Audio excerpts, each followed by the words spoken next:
Brilliance Audio presents Elven Queen by Bernhard Hennen, translated by Edwin Miles, performed by Michael Page. Alphardus clambered over a boulder on the path. He looked below to the forested hills they had left behind. So that was Silwena's homeland. He had never visited the Slanger Mountains before. They were considered a wild and inhospitable place, and nowhere else were there as many souled trees. Many were the tales told about the forest. It was said the magic in it was so strong that spontaneous supernatural phenomena were not unusual. Just as one never knew where lightning would strike in a thunderstorm, in that enchanted forest one could never be certain of not falling victim to ungoverned magic. Silwena had told him many stories of strangers strangled in the night by wild, thorny tendrils, and he'd heard of wanderers infected by a mania that made them walk in circles forever after. Now and then the forest drained the very life from those who entered it, turning them old in a single night. The land was as dangerous and unpredictable as those who lived in it. No one in their right mind went there voluntarily. Silwena had been keeping her distance from him for the past 2 days. It seemed she had understood correctly his parting words to Asla in the human world. He was in Albenmark because he was forced to be there, and he wanted to return to his home. The bond that had once connected him with the elf woman had been cut, and he was not the one who had cut it. She should not have any false hopes.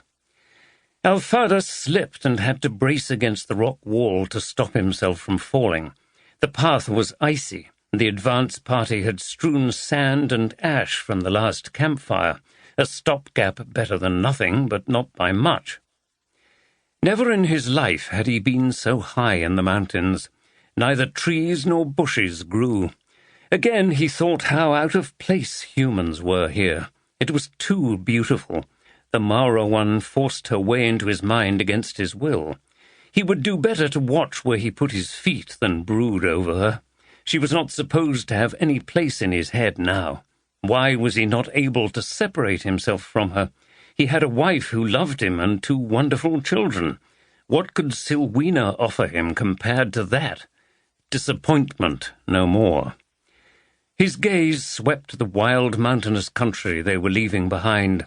There was something uncanny about the abyss. It beckoned him, and Alphardus had to make an effort not to stray too close. Was it the same for the other men? Climbing so high, so close to the heavens, made him feel like a bird. It was almost as if he could fly. The ascent was taking more out of him than he had reckoned. His breath came in pants, although he kept the tempo slow. Something was robbing him of air. The other men around him were the same, puffing and wheezing along as if an army of old men was struggling up the mountain. He looked ahead, another 50 steps to a switchback. Several men were moving very close to the edge of the abyss.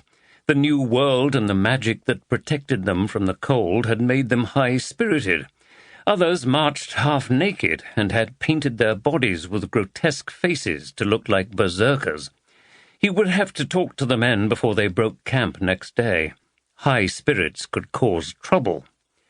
A cry startled him, and a man rushed past barely 2 arms' lengths away, his eyes wide and shining. His arms outstretched like the pinions of a gull, he plunged into the depths. Now Alphardus stepped close to the path edge. A long way below he saw the unfortunate man strike the rock wall. There was a spray of blood, and the man kept falling until he disappeared into the haze farther down. While Alphardus was still staring into the depths, a second cry rang out, shriller, wilder. Its wings tucked close to its body, a snow-white falcon plummeted from the sky. It, too, vanished into the mist at the foot of the cliff. Shaken, the Duke stepped back from the edge. "Onward!" The entire column had stopped in its tracks. With a few harsh words he drove the men on and marched with them, not wanting to think about the dead man. Alphardus had forgotten his name, but he could still remember how he had come to him in Honningsvald. At first the man had been quite reserved, but after a while he had spoken with more and more fervour. He was the blacksmith who had conceived the poleaxe. What bothered Alphardus most was the expression on the man's face. The smith had not fallen, he had jumped, and he had looked happy.